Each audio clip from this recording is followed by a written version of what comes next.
Good evening and welcome to another episode of Saluki Sportsview. I'm Laura Mercia. And I'm Jaden Stearns.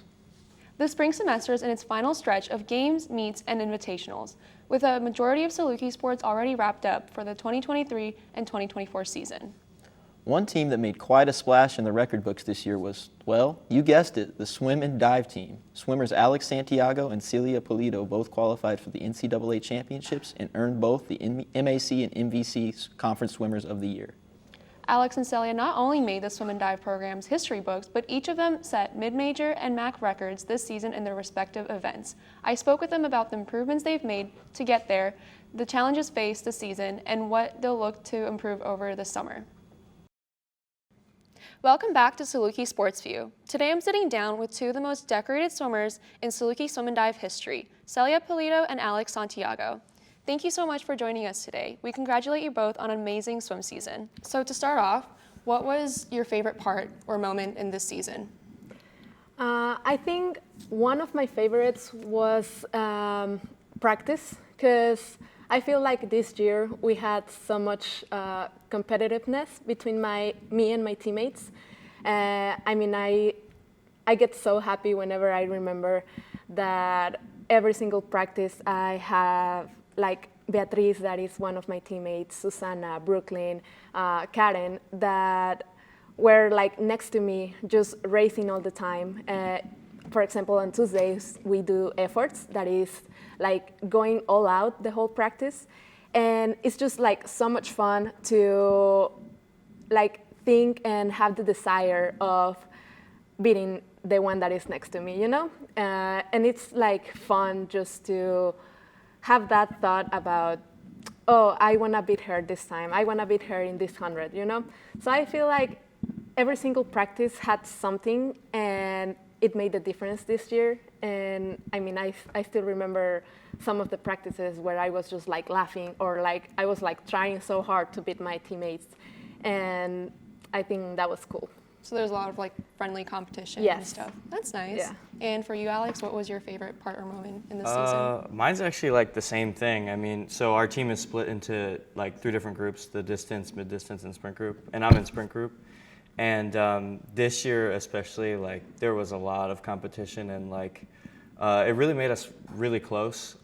So like come conference time, we were like really excited to win those sprint-free relays at conference. And just every day in practice, you know, like going at each other, trying to beat each other, and, you know, a little bit of smack talk, but, you know, it's all love at the end of the day, and it's made us really close, that whole sprint group in general, and it was a lot of fun, and we all want the best for each other, which is really awesome to see. Like, I want the best for those guys, and I know they want the best for me, and by conference, it was really awesome to see, like, we did really well in the sprint-free relays, and it was really excited, you know, especially because every day we're going at it, and every day we're, you know, together, and it made us really strong.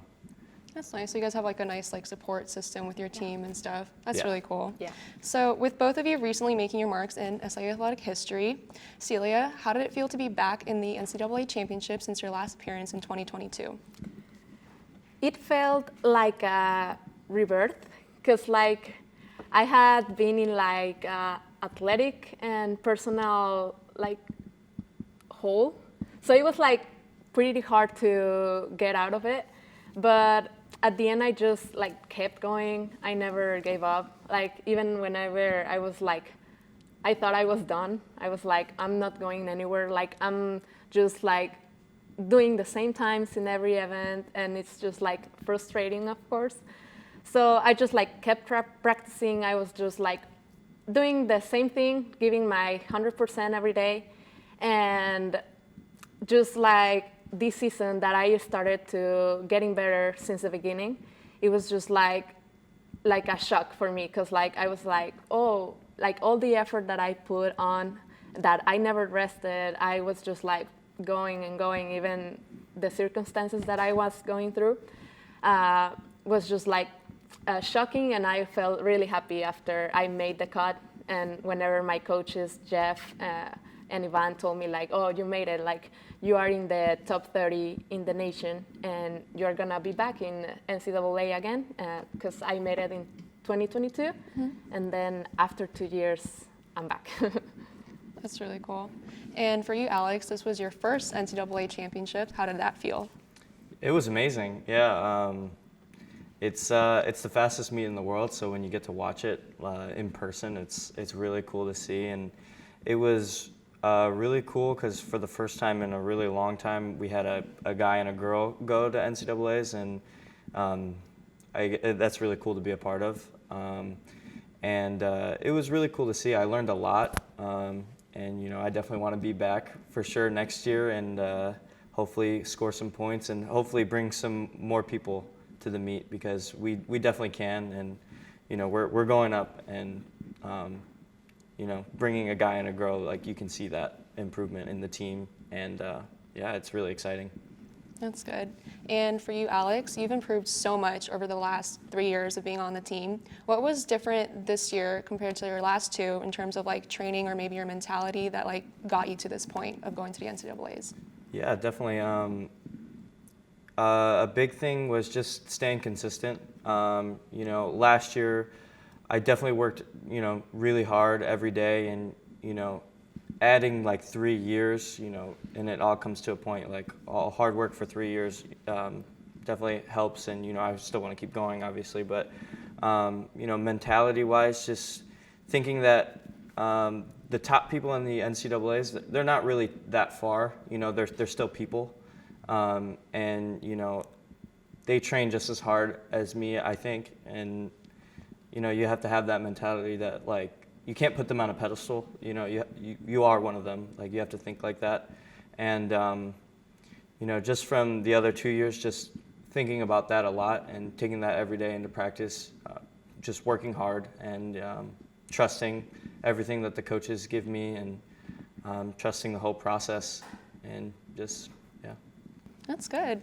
You guys did really good this season, so trusting you. the process Thanks. definitely works. Were there any challenges or obstacles this season that you've had to overcome, and how did you overcome it? For me, it was that I was feeling very exhausted because of the over practices that we had. So just seeing other people enjoying like weekends, going out and like doing a lot of things during the day, and whenever you cannot do it because you have to practice the next day or you have to wake up early in the morning, it's just like frustrating to see that some people enjoy life in another way, and just like that's the hard part, just like keep focus in what you need to do, and like just don't get distracted by other people or other things that are around me, you know. So just like focusing on yourself Yeah. and stuff like that. And anything for you, Alex? Any obstacles? Yeah, I mean, this year, my mentality really was just keep myself healthy all year. It can be a problem, like people getting injured. It happens all the time. It happened to me last year, where it takes a chunk out of the season, and you can tell it by the end of the season that it hurts you a little bit. So really this season, I mean, I was very boring outside of the pool. I didn't want to get hurt, just kept focus on my goals in the pool, and stayed really disciplined outside of the pool, or both inside and outside the pool. And so luckily this year I stayed really healthy throughout the year, and it paid off in the end for sure. But yeah, that was a big thing, just staying focused, staying healthy, being boring. That's what our coach Jeff says a lot. That tells us to be boring. So I was definitely boring throughout the whole year, but I'm happy. That's good. What is one advice you would give to the athletes in college working towards accomplishing their goals?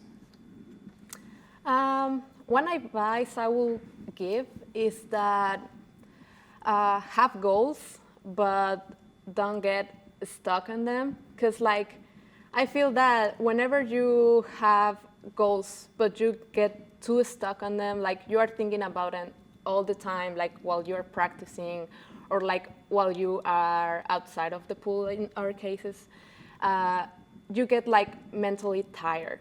Like you just need to enjoy the process, trust what you're doing, have fun, and everything, like if you practice every single day, you give your 100%, and whenever you don't feel like practicing that day, if you just show up and you just finish the practice, it's a win, you know?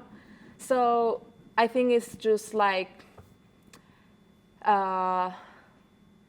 be consistent and conscious about what you want, what your goals are, but just like having fun in the process.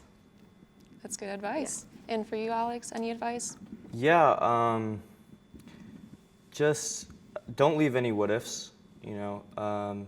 Set your goals and, you know, stick to them, but there's only so much time that you have, especially athletically, to do what you want to do. So don't leave any what ifs. If you think you should be doing something, but you're doing something else, you know, why? You know, you could just keep your head down, grind, but have fun with it too, and just make sure there's no what ifs, you know? I like that. Thank you so much for joining us today. It was wonderful hearing what insight you both have. We'll be right back with some more Saluki Sportsview. Welcome back to Saluki Sportsview. Southern Illinois baseball is a reflection of today's roster makeup in college athletics. The team contains 0 underclassmen and only 1 player who began his career at SIU. With so much turnover, it can be difficult to develop chemistry in just one offseason. Still, the Salukis continue to play winning baseball thanks to the play of some key transfers. I spoke with Jake Allgaier about the transition to SIU, how to build a culture overnight, and why he came to play for head coach Lance Rhodes.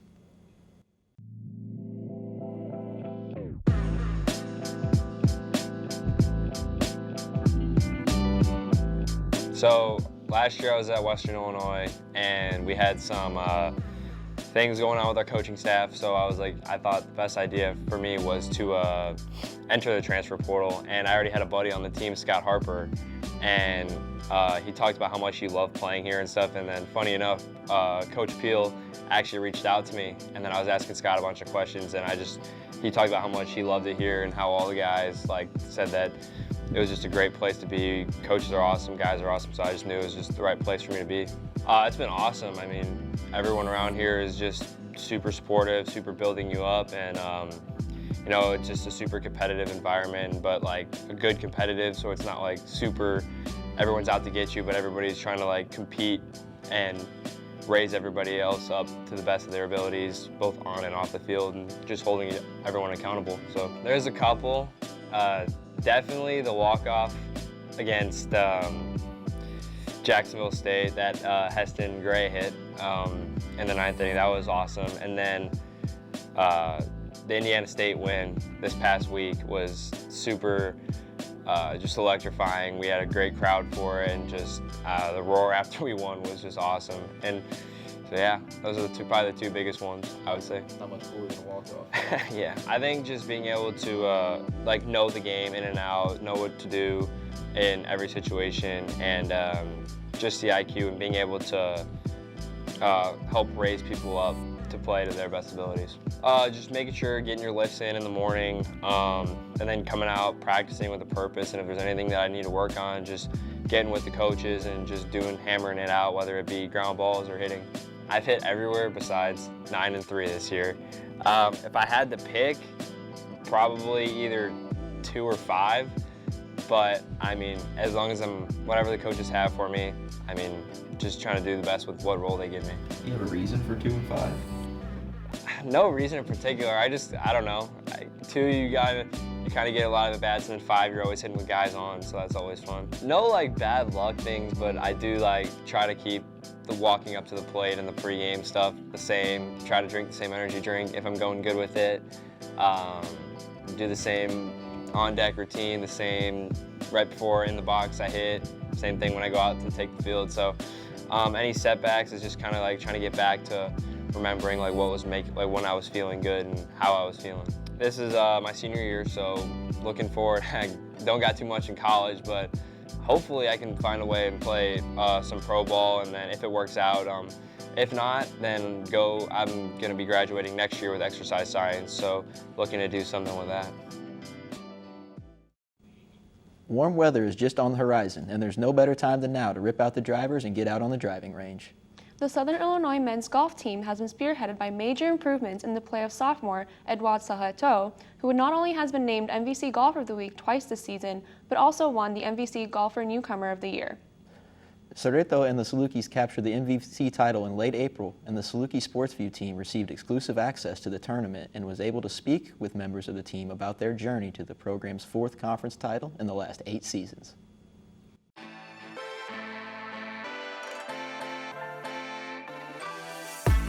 Hi, I'm Leon Heitz.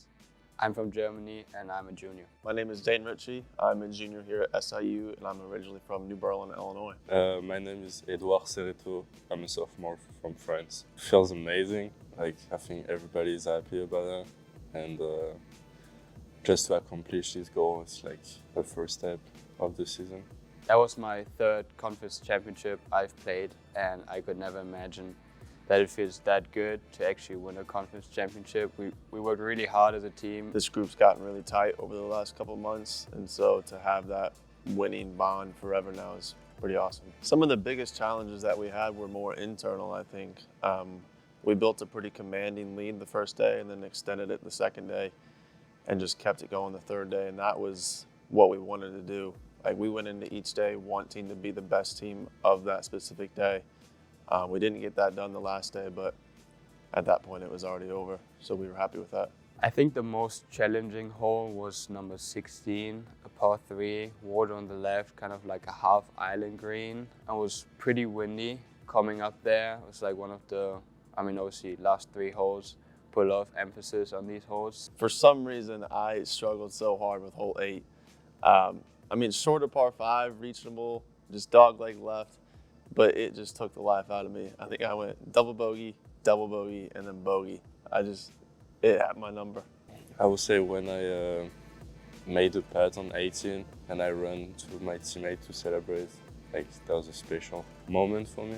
Walking up 18, having the boys on the right side walking there, the other guys standing on the 18th green, me hitting my shot into the 18, and I hit the green and I was just like, I felt like such a relief. I'm really excited. It's amazing. It's my first regional championship, and I haven't played in Indiana. I haven't played the course before, but we will be prepared. We're pretty familiar with that type of grass and that type of course, and obviously being in the Midwest, that type of weather. So I think that really benefits us. I haven't played the course, but we've all been there at Purdue in that facility, and it's just so nice. I don't think this course will be any different. We all know that's going to be a tough course, but we all prepare for that. So because we play tough course during the season, so we're pretty much excited about this course because we know we can do something. We have team practices, so we come together, we compete right now. We have really structured practices, and apart from that, I try to go to the gym every morning. I try to stay in shape, get the body in a good spot. And apart from practice, outside from practice, I try to put in the work, some extra hours, work it around my final schedule, but yeah. Same thing, same practice, same mentality, same prep work, toughness. It's definitely might be a little bit longer. I think it's stretching to 74, 75, and then maybe a little tighter off the tee. So we're all just trying to focus in our dispersions off the tee and then maybe work on some of the longer clubs. I definitely have big expectation, like as an individual, because I really want to play good again. But if the team can just pass the regionals and go to the nationals, that would be like awesome for the school and just for us. There's only one goal, and that's to advance to the national championship. That's our team goal. We're working hard for that. We're getting prepared. For myself, I would love to get a top 20 in the regional. Yeah, we want to win regionals. Top 5 would be cool, but we want to win, and I want every single one of the individuals to be 1 through 5 on the leaderboard. From the range to the track, the Southern Illinois track and field team is at the tail end of their outdoor season. With the conference championships on the horizon, many are hungry for another chance at greatness. That includes some who may be competing in their final meets in a Saluki uniform. Distance runner Ethan Senti has been nothing short of spectacular in his career. I had the chance to speak with him and his coach Brian Beekert on Ethan's development, his work ethic, and what it means to be a Saluki. We are pleased to be joined by Ethan Senti and Brian Beekert from SIU Cross Country and Track and Field. Guys, thank you for coming on. Ethan, let's go back in time to 2020 when you were a freshman distance runner before you ever ran your first race for SIU. What would you say if I told you your name would be all over the record books for SIU? I think I would be surprised. I knew I had potential coming in. The team looked different at that time. I didn't know who would be joining us or what my new teammates were going to be like. But yeah, I'd say that I wouldn't have expected that at that time. Yeah, Sounds like things worked out here, huh? I sure did. Yeah. Brian, does knowing that many athletes you've coached have these kinds of records give you a sense of pride, or does it make you want to make some more records? Yeah, it's probably a little bit of both. There's definitely some pride in the success we've had, but I think about breaking records, but think more about what's the process to getting there. Yeah, every coach would say that. Brian, you've been all over the. Ethan, you've racked up your fair share of medals at the Missouri Valley Championships. Which one of those are you most proud of, and what are typically your emotions whenever those medals are being placed around your neck? Yeah, so the most memorable I think has definitely been the cross conference championship this past year. Having a top three or whatever finish is great, and I remember those other times when I podium finished too, but that was definitely kind of a landmark point that I'll remember in the future. We'd been working towards that for a couple of years, and I think we knew that it could happen this past year. But yeah, it was a great feeling to actually execute that well and get that first place. Sounds like a great time. Yeah. So, Brian, you've been all over the country and coached some incredible athletes. When you took the job here, how long did it take runners like Ethan and others to show them that you had some new greatness to work with? That's a good one. I think initially I knew there was a lot of talent within the team, and it was just trying to figure out how to express that the best we could. Ethan or other members of the team kind of immediately responded really well with their performances, so it was sort of just, hey, how do we build off of this more? Yeah. Awesome. Well, Ethan, as your SIU career has gone on, how important has your relationship with Brian been, and what are some of the lessons he's taught you over these past couple of years? Yeah, so I think the relationship you have with your coach is definitely important. Especially on like a smaller team, you're like working really closely together.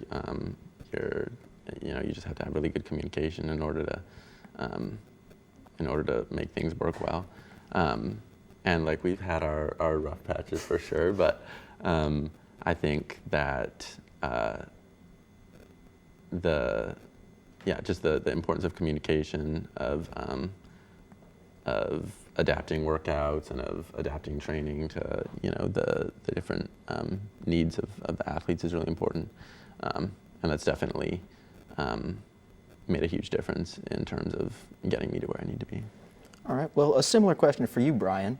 How does the relationship between an athlete and a coach change as they become an upperclassman, or does it change at all? Yeah, no, it certainly changes. I think as an athlete grows and progresses in their career, the expectations change a fair bit. When someone's a little bit younger, you're just trying to get them to believe in what they can do, and then as they get a little bit older and a little bit more success, you're starting to say like, hey, how do we apply this at another higher level, whether that's at conference or in a national presence, and just maybe beyond the physical, just getting them to understand like this is what you're capable of, and hopefully get them to buy into that. Yeah. Well, Ethan, with the end of the season on the horizon, how do you find ways to stay in the moment and compete and not look too far ahead into what the future may hold? That's a good question. That's like an ongoing struggle for sure. I've got a lot of things on my mind about what I'll be doing after college, and so I guess just kind of bringing myself back to the moment and enjoying the time I have left with my teammates here, and the remaining competition I have left in training is just what I'm trying to do for the next couple weeks. Got to live in the moment. Yeah. And finally, Brian, an unnamed source said you claim to have invented a word. What word is that? And Ethan, can you verify that Brian's telling the truth? Well, the word is mug, which is, I never invented that. That actually came from one of the assistant coaches I had while I was in college. So maybe just a continuation of the tradition and teach the young guys the word. And I'm not even sure what the meaning is, but we all seem to know what I'm saying when it's happening. Yeah. Is he telling the truth? Well, I was actually unaware of this claim until last Whiteboard Wednesday, so that sounds about right, yeah. Could you use it in a sentence? I'm gonna let Ethan use it. No, don't defer to me. The guys would like if I said, that mug is mugging. There you go, okay. Well, thank you for both coming on, and we'll be back on Saluki Sportsview. We thank all of the spring athletes that appeared on our show tonight and congratulate them on another excellent season. I really loved all the respect to the individual sports tonight. A nice change from traditional team sports. I agree, Jaden. That does it for this episode of Saluki Sportsview. Be sure to check us out in the fall for more exclusive interviews and in-depth analysis of your favorite Saluki teams. I'm Laura Mercia. And I'm Jaden Stearns. Until next time, Saluki fans, go Go Dogs! Dogs.